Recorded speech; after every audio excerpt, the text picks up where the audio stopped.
I'm not even that good at Valorant, but I know what it takes to be good, and I know that the hardest part of the game isn't actually getting good, it's having fun while you do it. Hi, welcome to my little corner of the internet. Today we're going to be talking about how Riot Games is plotting against their entire community to tarnish their mental health in hopes that they'll get addicted to their game. Oh wait, you already are? No! Imagine this, right? Imagine this.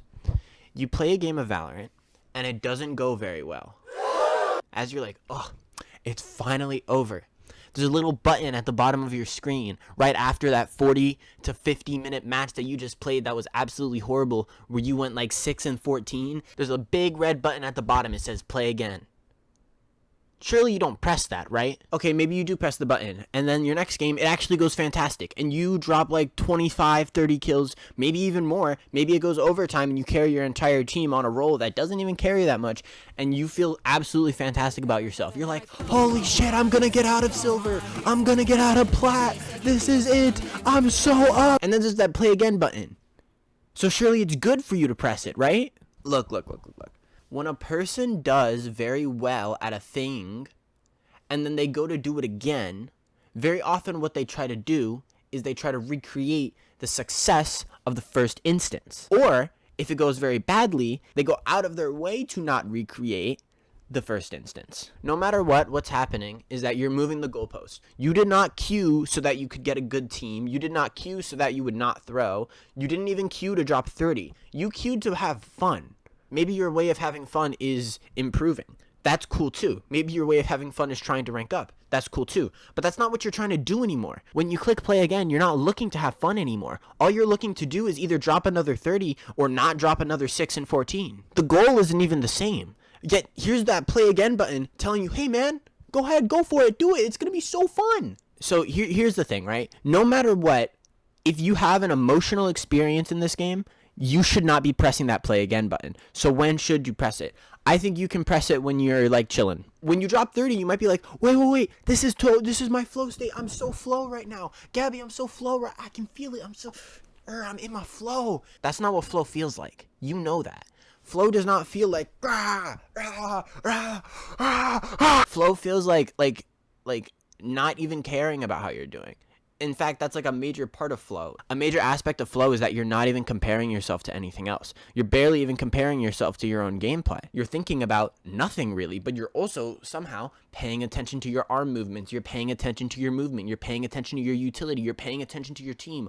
All of these things, even if some of them aren't on there, are in a nice flow. You know what's not flow? What's not flow is a rushing river going 600 miles per hour, and that if you put your toe in it, you're going to lose your kneecap. That's not flow. But when you drop 30, that's what you're doing. And when you drop 6-14, that's what you're doing. You should press the play again button on the instance that you're actually in a calm flow state. But how often are you actually in a calm flow state by the end of a Valorant match? Most of the time, you're either fucking tired, really hyped up, or really feel like shit. And the majority of the time, it's the last one. So that's when you should press it. But the question is, why did Riot put it here in the first place? I mean, that was the hook, right? The hook was like Riot Games is plotting against your mental health to get you addicted to their video game. Truthfully, they are, but they don't know it. Game design is largely about controlling the mental habits of a player. If you want the player to play again, you design the game so that the game is playable again. That's why we have all these games that do all these different things. You ever played Neon White? I know you haven't. All you play is Valorant. I'm sorry, that was mean. In Neon White, there is a select amount of levels. I don't know how many it is. How many levels are in the video game Neon White? 97. Neon White only has 97 levels. Literally all you do is beat each level one by one. But you know how in like Cut the Rope, there's always like little things to collect, and then when you do a level in Cut the Rope, you want to go back so you can get all the stars? That's what Neon White does, but it does it with speed running. The entire point of Neon White is that you replay the 97 levels in the game over and over and over until you can do all of them very quickly. The game literally encourages you to speedrun, and the levels are designed this way so it's actually fun to do it. There's only so many levels, but because of the little stuff in the menu, because the fact that they're keeping track of your time, and because the fact that you get rewards for doing times faster, you actually want to do it over and over and over and over, making you like speedrunning even if you don't like speedrunning. So we agree that those little things in your game design actually have an effect. This is what Riot Games does. This is what Tencent does. They've been doing it for a decade with League of Legends. They've been doing it for like 4 years with Valorant, and they're going to do it again with Hytale, and they're going to do it again with 2KXO. They just want you to keep playing. and they don't think about the mental habits and the effects of the buttons they put where on the players. All they really care about is that the players are playing and that the players are paying.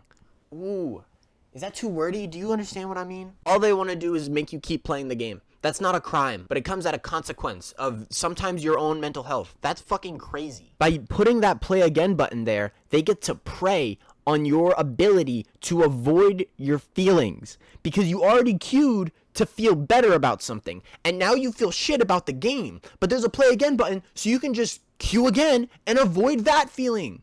Now we're stuck in a loop where we're feeling like shit about feeling like shit about feeling like shit. If you got to this point in the video, you probably care at least some bit about your own mental health or the structure of a video game or why Valorant is built the way it is. And to that I say, congratulations, you're a bit like me. The ultimate purpose and thing I want you to get out of this video is that you should be taking breaks. I understand, but listen now. You don't even have to stop playing. You can go play a deathmatch. Deathmatch is like meditation to me. It's so fun. In fact, I'm going to do that right now on twitch.tv/Gabi every Friday at 12 p.m. But you don't even have to stop playing the game. Just stop queuing comp for a minute. Stop queuing unrateds for a minute. Stop queuing with that person that you're trying to impress so bad that it's making you stress the fuck out every time you play the game.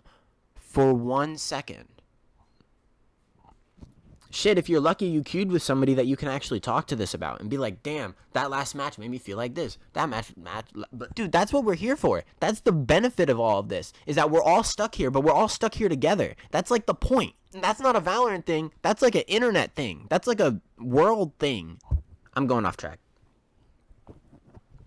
My point is, that play again button at the bottom of that Valorant thing, Riot Games put it there because they want you to keep playing. And you can keep playing. And in fact, you can keep enjoying it. But I want you to do it in a way where you're actually thinking about how your little actions make you feel. Because there's a big red button at the bottom of your screen that represents a lot more than just queuing a game.